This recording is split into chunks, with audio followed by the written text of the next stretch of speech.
Ladies and gentlemen, welcome back to another episode of the D&N Show, and today I am your host, D-Nag, and today we are going to be talking about the results of Bash in Berlin, our predictions for the next pay-per-view, which is WWE Bad Blood, and our predictions for the upcoming NFL season, since as of recording this, next weekend is the first week of the regular season.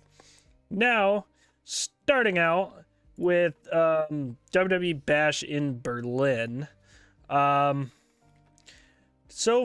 begin the night, they had Cody Rhodes versus KO, when Cody Rhodes ended up retaining his championship. However, Kevin Owens did show that he's possibly changed, that he doesn't have his same killer instinct that he used to when he would turn on his friends. However, now KO had multiple chances in the match to go after it. I mean, he did start out a little bit towards the end of the match where he finally went after the knee that kind of buckled on Cody.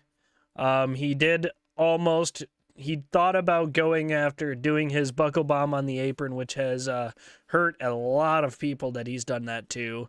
But however, he did not do it. And he ended up costing himself the match that way. And he did not end up turning. However, I feel like soon he could be due for another heel turn, which he hasn't had a championship in the last 7 years.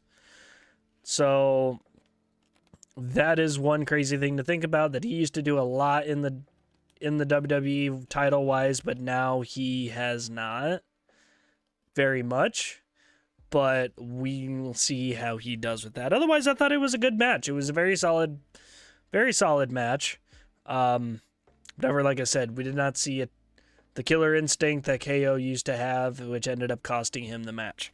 So, next after that, we have the Bianca Belair and Jade Cargill versus defeating the Unholy Union, is what they are called. In other words, Alba Fire and Isla Dawn. Belair and Cargill did win the match. It was a good match. However, I'm possibly looking forward to I've heard that there is a possible Jade Cargill turn on Bianca Belair coming, which I think would be interesting to see, because I think Jade Cargill is pretty due for a heel turn, because they've got an okay dynamic so far when it comes to their team, with her teaming up with Bianca and whatnot, but I feel like she could use a very more dominant and heel turn aggressive run, is what I think is more suited for her. Which, if that's the way they choose to go, I feel like I'm here for it.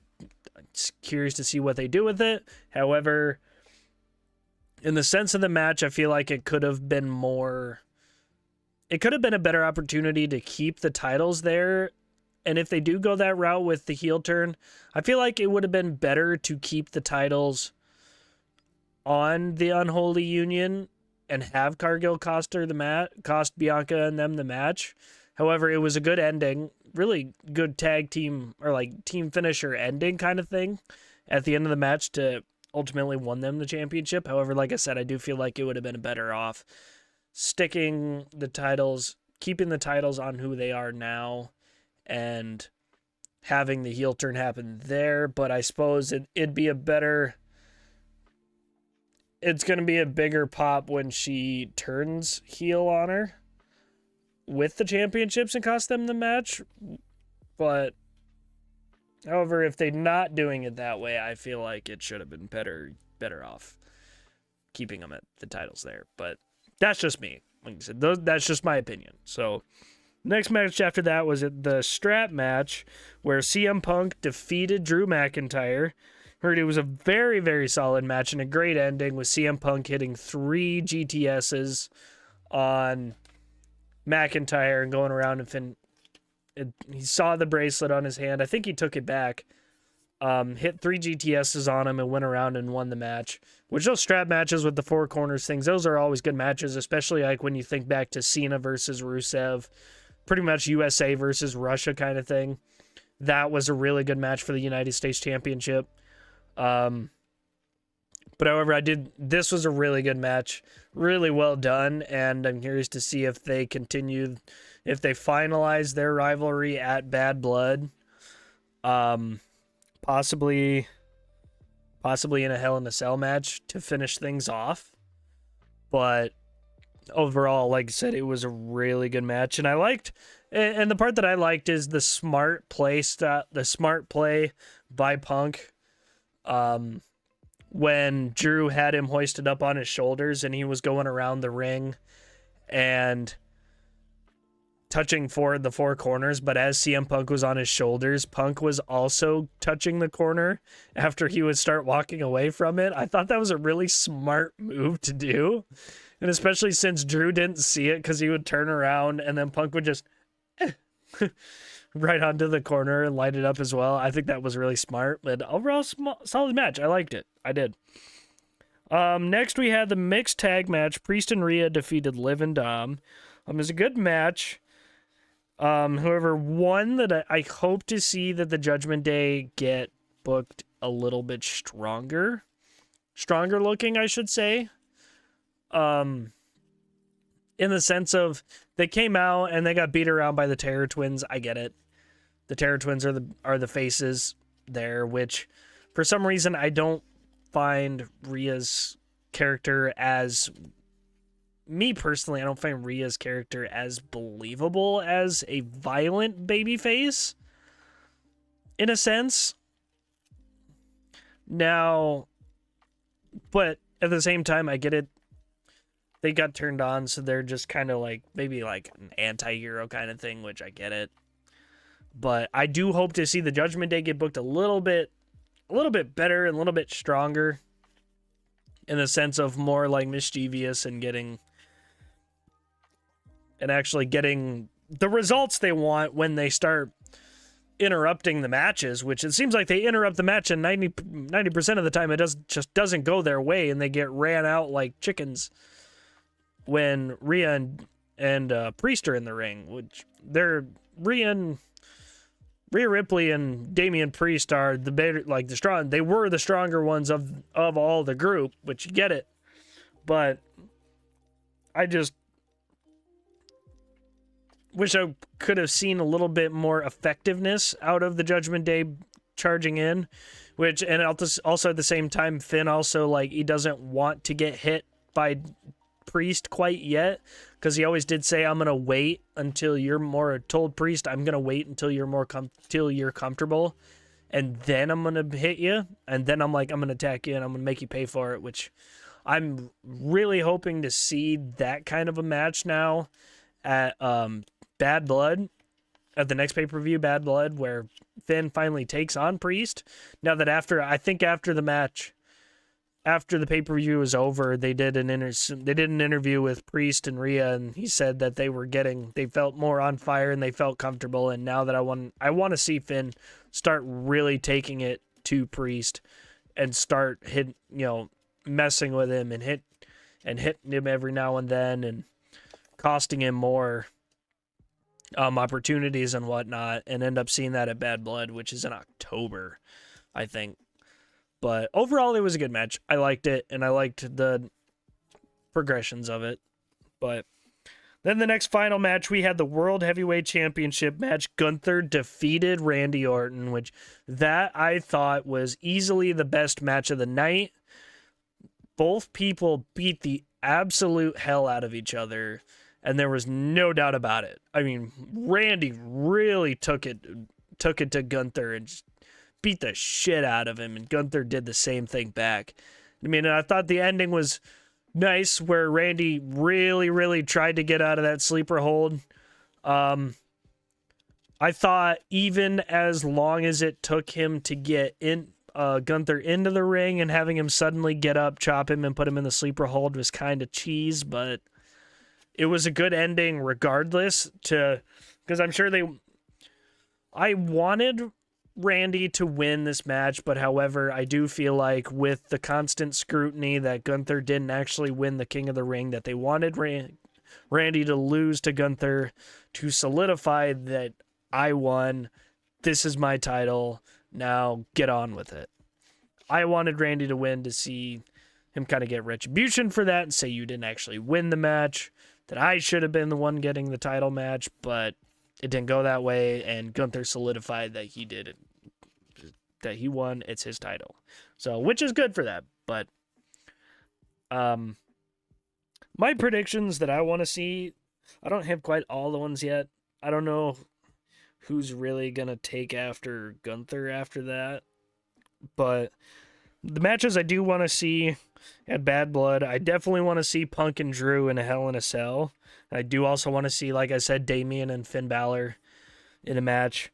I think Andrew Solo said that he's got next after whoever wins Cody versus KO. I feel like they will give that match to him, but I feel like it'd be cool to see Jimmy Uso and Roman Reigns come back and beat the shit out of him or cost him the match somehow and then beat him up afterwards.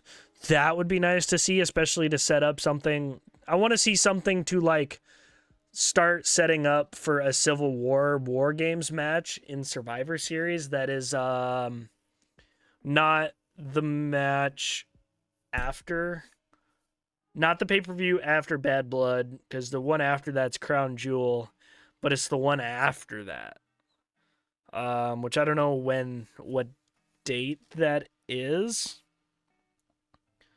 but something's definitely got to be. I want to see something start progressing towards. I would like to see something start progressing towards a Civil War match kind of thing, where Roman's got Jimmy and maybe Zilla Fatu and Jay. See them finally get Jay back. But however, at the same time, I want to see Jay actually do something in a singles run, because he is main event Jay, but main event Jay really hasn't done anything towards a singles championship or a singles anything really. Which would be nice if he could end up winning this Intercontinental Championship tournament, take on Braun Breaker and beat him, which would be really cool to see. I want to see Jay versus Braun Breaker. That would be a hell of a match at Crown Jewel, or even Bad Blood.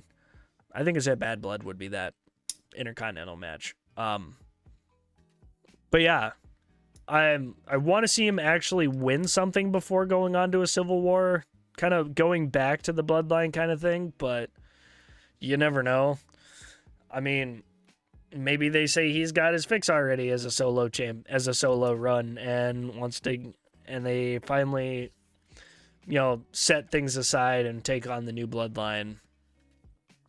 But that's definitely what I want to see, is Cody versus Solo, but Jimmy and Roman, or Jimmy Uso, or just Roman cost him the title.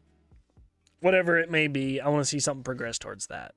But that is my predictions on Bad Blood and my review of Bash in Berlin. Overall, the Bash in Berlin pay-per-view, I would give it a solid 8 out of 10. 8 out of 10. I mean, we've had better pay-per-views than that. Obviously, the shout out to the Berlin crowd. They went nuts the whole night.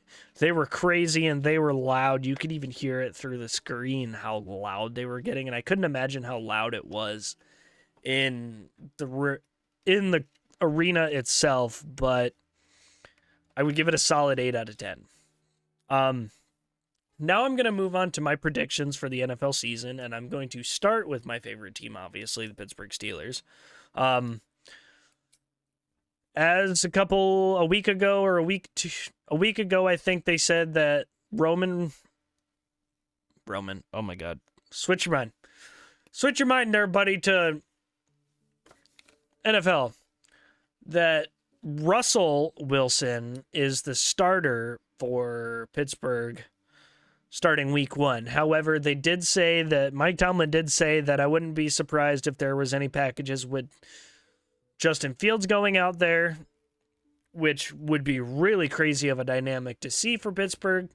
However, after the Brandon Ayuk saga ended with Brandon Ayuk re-signing to San Francisco and not changing apparently I heard nothing changed to the nothing changed to the contract he got offered August 10th, that he just took what it ended up taking, that same deal, and that his entire holdout and his possible trades to whether it be the Patriots, I heard, or the Commanders or the Steelers, and they had or the Broncos, or try to get a better contract. He didn't do anything in that sort. He stayed with San Francisco.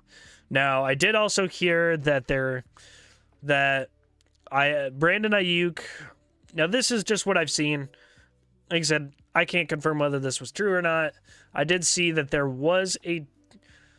that San Francisco tried to get Courtland Sutton from Denver for a 3rd-round pick, and had that trade gone through, they would have sent Brandon Ayuk to Pittsburgh, and they would have signed off on that deal. However, Denver did not want to give up Courtland Sutton for a 3rd-round pick, so they ultimately did not send him to Pittsburgh, which shit happens, I guess, but this is the first time that Omar Khan went out, tried to get a good star, and he missed it, which honestly, I think they did the best. I think Pittsburgh and Omar Khan did the GM this year. I think they did as much as they could in that scenario, trying to get Brandon Ayuk. However, I feel like they could have gone and gotten other people or looked at other wide receivers. Hence, people like Juju Smith was a free agent as well. I wouldn't have mind seeing him come back to Reunion and being a solid depth wide receiver. Not like a wide receiver 1 or a wide receiver 2, but maybe like wide receiver 3, maybe a wide receiver 2, probably. But it would have been nice to see that they go out. I would have preferred them go out and look at other people as well as try to get him. But when you don't want to give up your star players and try to get the best out of it and try to get a star receiver out of not trying to give up any of your stars, you're not going to get very much progress. But a lot of people are saying that the wide receiver room for Pittsburgh isn't going to do much. I, on the other hand, am excited to see how they do, especially with a quarterback like Russell Wilson and Justin Fields. Maybe those 2 quarterbacks can make them look good, barring the fact that the offensive line will actually let them sit in the pocket and throw a pass and let them sit in the pocket and go through their reads for more than 2 fucking seconds before the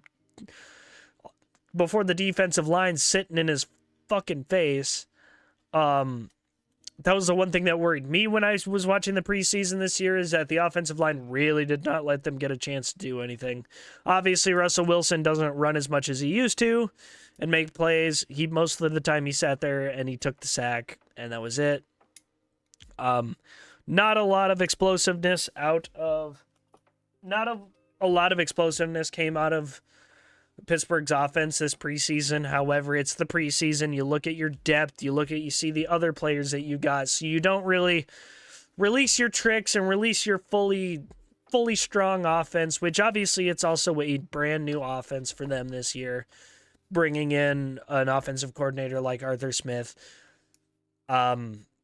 So once the regular season starts going, I'd like to see a better full offense, and obviously it'll take time for them throughout the season, and hopefully they get to the chemistry where they can be before their absolute gauntlet after their bye week that they have to face all of their AFC North matchups against the Browns, Ravens, and Bengals, and the Eagles and the Chiefs on Christmas. I would like to see them in a good offensive rhythm before then, but you never know. However, I do think that a guy like Roman Wilson is going to be a decent wide receiver, I think, because Pittsburgh they really haven't had an issue with drafting wide receivers. It's because most of their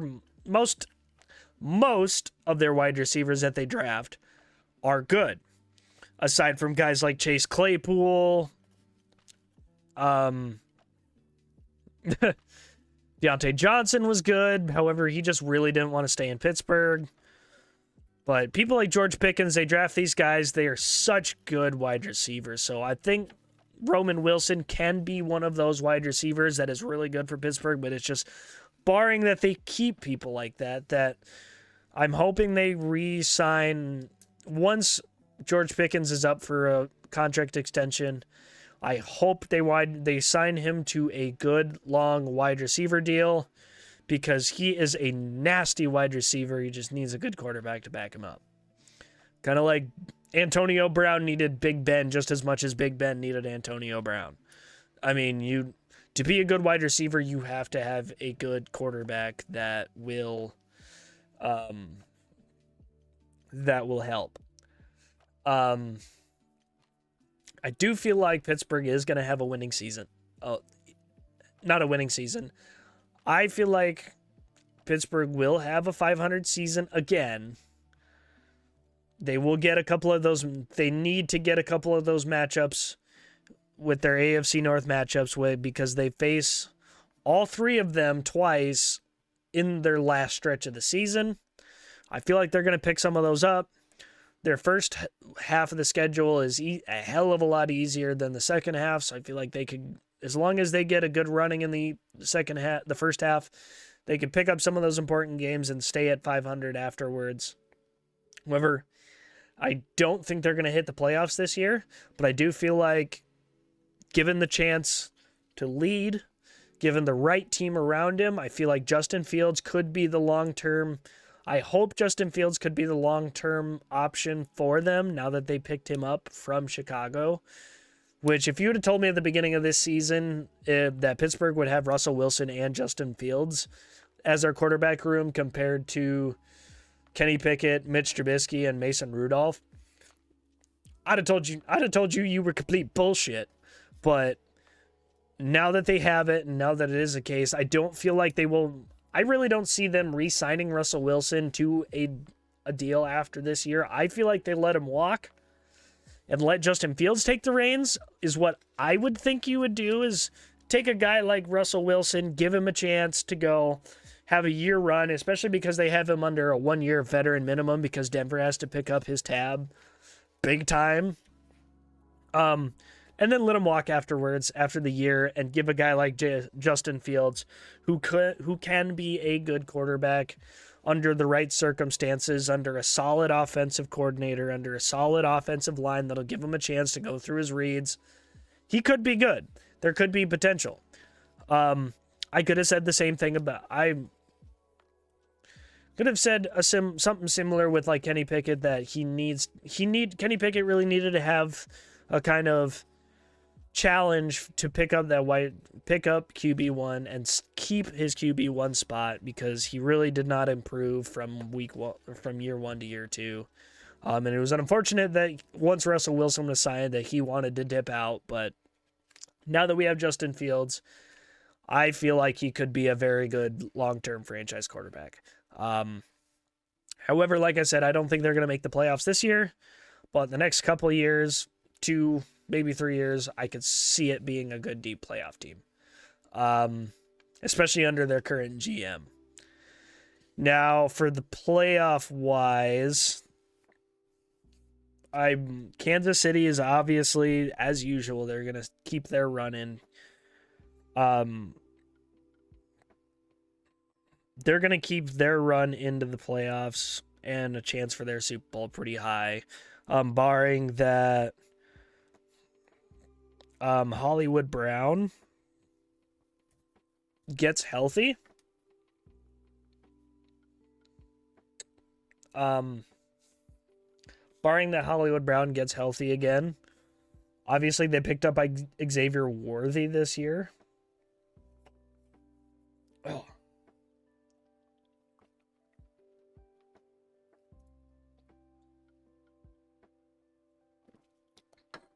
Yeah. Granted, they drafted Xavier Worthy this year. Excuse me, sorry. I'm just feeling a little under the weather, so if you see me struggling a little bit, I'm trying my best. But they did draft Xavier Worthy, which is he was a really good fast running back or wide receiver, but so they'll give themselves a good chance to make the Super Bowl again. Will they win the Super Bowl this year? I don't think so. But a team like Houston could give them a good run for their money, considering how good CJ Stroud is doing. I want to say that I want to see in the AFC Championship, I want to say that it could be something like Kansas City and Houston, or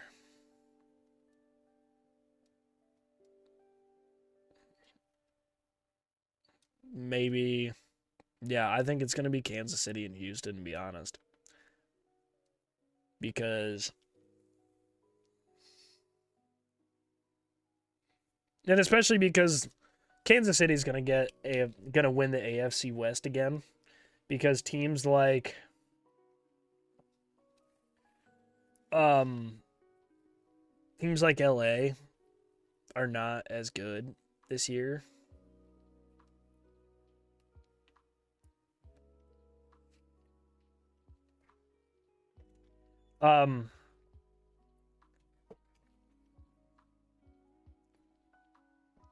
But the teams they have in their who is all in the AFC West? I can't ever remember. Yeah, the Chiefs, Broncos, Raiders, and Chargers are all in the AFC West, and the Chargers are not, even with John Harbaugh coach. So I can never get him right.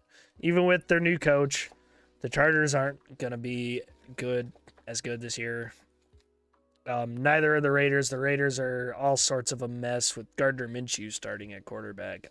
They have a ways to go. And the Broncos, I think they have a bright future with Bo Nix, but I don't feel like he's going to be giving Kansas City a run for their money this early in his career, being his first year.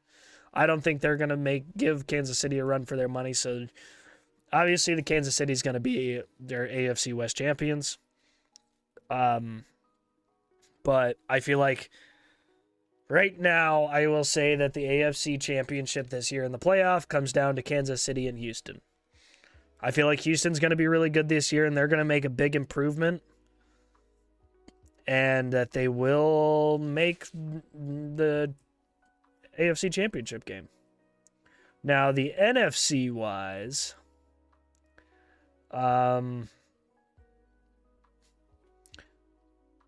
I feel like Detroit's going to... I want to say Detroit's going to be a lot better this year. Because I don't even feel like that... I mean, yes, Dallas is good in the regular season until they hit the playoffs. Green Bay's got a little bit ways to go yet, even after signing Jordan Love to that ridiculous contract for no reason at all. They watched him beat Dallas and like, all right, you're our quarterback for the next couple of years. Thank you. Like, and then dude, he had an okay season. He didn't have a great season, but San Francisco is going to be a good deep playoff run team again. But I think this is their last good run at the good. San Francisco has one good year left before they have to start re-signing everybody to a contract. Because I think heading into this season, I think people that are due at the end of this season for a contract extension are almost like 20 plus people on their team. I mean, because eventually Brock Purdy's going to need a contract. Deebo Samuel's going to need a contract. George Kittle's going to need a contract. They're all going to need they're all going to want big contracts this year, especially on their defense, too. A lot of people are going to want a lot of money, and they ain't going to be able to pay everybody. I feel like this is San Francisco's last run at the championship. So I feel like they might make it. They're going to make it past the wild card round. Past the divisional round, I don't know. Because I want to see something like Philly. Something like, I want to see Philly and Detroit. Maybe. Yeah, I want to see Philadelphia and Detroit in the NFC Championship, and I want to see Detroit actually win this one. So right now, I am saying my early predictions are going to be AFC Championship game is going to be Kansas City and Houston in the AFC Championship, and NFC Championship I am going to say is going to be Philadelphia and Detroit, because I don't think San Francisco is going to do it this year. But that is my predictions for the NFL season, and I feel like that's going to do it for this one, ladies and gentlemen. We're running for about a half hour, so it's going to be pretty good to stop there. Let me know down, if you made it this far, let me know down in the comments what you thought, what you think heading into this season it's going to look like, and what your predictions are this season. Thank you for tuning in, ladies and gentlemen. Don't forget to like, comment, subscribe, and turn on the bell notifications. And as always, as we say here at D&N TV, stay classy, don't be trashy, and enjoy the rest of your day. Deuces!